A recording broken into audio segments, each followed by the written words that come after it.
बिस्मिल्लाहिर्रहमानिर्रहीम। अस्सलामु अलैकुम वरहमतुल्लाहि वबरकातुहू। मेरे मुअज़्ज़ज़ भाइयों और दोस्तों, उम्मीद करता हूँ कि आप लोग खैरियत और आफ़ियत से होंगे, ईमान की बेहतरीन हालत में होंगे। अल्लाह ताला से दुआ है कि आपकी परेशानियाँ और मुश्किलात आसान हो, आपकी तमाम दुआएं और जायज़ हाजात पूरी हो। मेरे मुअज़्ज़ज़ भाइयों और दोस्तों, इस्तिग़फ़ार का एक ऐसा वजीफ़ा आप लोगों को आज के इस वीडियो में बताने जा रहा हूँ जो आपकी हर किस्म की परेशानियों के लिए काफ़ी है।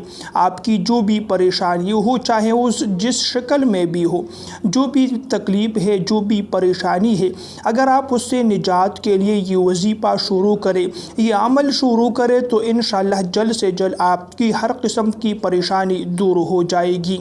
मेरे मुअज़्ज़ज़ भाइयों और दोस्तों, हर इंसान पर तकालीफ और परेशानियाँ आती है।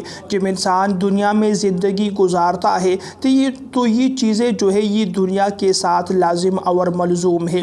कोई भी इंसान ये दावा नहीं कर सकता कि मैं 100% परफेक्ट हूँ, मुझ पर किसी भी किस्म की परेशानी, मुश्किल या मुसीबत नहीं है, मेरी कोई हाजत नहीं है, मेरी ज़िंदगी का कोई मकसद नहीं है, कोई अरमान नहीं है। तो परेशानियाँ, मुश्किलात हर इंसान पर आती है। हर इंसान के हाजात होते हैं, हर इंसान के ज़िंदगी के कुछ न कुछ मकासद होते हैं जिसे वो पूरा करना चाहते हैं। वो अपनी हाजात को कबूल करवाना चाहते हैं। वो चाहते हैं कि अल्लाह ताला मेरी दुआएं पूरी फरमा दे, मेरी ज़िंदगी का कुछ बड़ा मकसद है जो पूरा हो जाए। कोई माली परेशानी है ज़िंदगी की और जितनी भी परेशानियां हैं, तो उससे निजात के लिए आप लोग इस अमल को कर सकते हैं। प्यारे भाइयों और बहनों, जो वजीफ़ा है वो इस्तिग़फ़ार का है, यानी इस्तिग़फ़ार का ये अमल आप लोगों ने करना है। इस्तिग़फ़ार के मुतालिक रसूल पाक सल्लल्लाहु अलैहि वसल्लम का एक मुबारक हदीस भी है।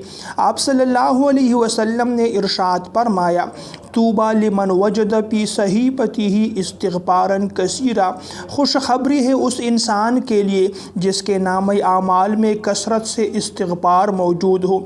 जो इंसान इस्तिग़फ़ार पढ़ता रहता है, उसकी हर किस्म की परेशानियाँ, मुश्किलात इस इस्तिग़फ़ार की बरकत से दूर हो सकती है। प्यारे भाइयों और दोस्तों, फरमाते हैं कि एक मरतबा एक सहाबी ने हाज़िर खिदमत होकर अपनी माली परेशानी का तज़किरा किया, तो आप सल्लल्लाहु अलैहि वसल्लम ने फरमाया, कसरत से इस्तिग़फ़ार का एहतिमाम करो तो तुम्हारी तंगदस्ती दूर हो जाएगी। फिर आप सल्लल्लाहु अलैहि वसल्लम ने सूरह नूह की ये आयात भी तिलावत फरमाई, फ़क़ुल्तुस्तग़फ़िरू रब्बकुम इन्नहु काना गफ़्फ़ारा युरसिलिस समाअ अलैकुम मिदरारा व युमदिदुकुम बिअमवालिन व बनीना व यजअल लकुम जन्नातिन व यजअल लकुम अनहारा। तो रसूल पाक सल्लल्लाहु अलैहि वसल्लम ने उस सहाबी को इस्तिग़फ़ार का अमल बताया है, जिन्हें तंगदस्ती से निजात के लिए, दौलत के लिए, रिज़्क़ में फराग़ी के लिए, रिज़्क़ में इज़ाफ़े के लिए आप सल्लल्लाहु अलैहि वसल्लम का मुबारक फरमान है कि कसरत से इस्तिग़फ़ार का एहतिमाम करना चाहिए। तो जो भी इंसान इस्तिग़फ़ार का एहतिमाम शुरू करेगा, इस्तिग़फ़ार का विर्द शुरू करेगा, और इसके लिए किसी ख़ास वक्त की तयीन भी नहीं फरमाई है, इसके लिए बैठना भी ज़रूरी नहीं है, इसके लिए वज़ू करना भी ज़रूरी नहीं है, बस आप लोग चलते फिरते भी इस्तिग़फ़ार का विर्द शुरू करें, इस्तिग़फ़ार को पढ़ना शुरू करें, तो आपकी हर किस्म की माली तंगदस्ती भी दूर हो जाएगी, परेशानियाँ भी दूर हो जाएगी। मुअज़्ज़ज़ भाइयों और बहनों, उम्मीद करता हूँ कि वीडियो आप लोगों को पसंद आई होगी। ऐसी मज़ीद वीडियोज़ देखने के लिए मेरे चैनल को सब्सक्राइब कीजिए। अगली वीडियो तक के लिए आप लोगों से इजाज़त चाहता हूँ। अल्लाह निगहबान।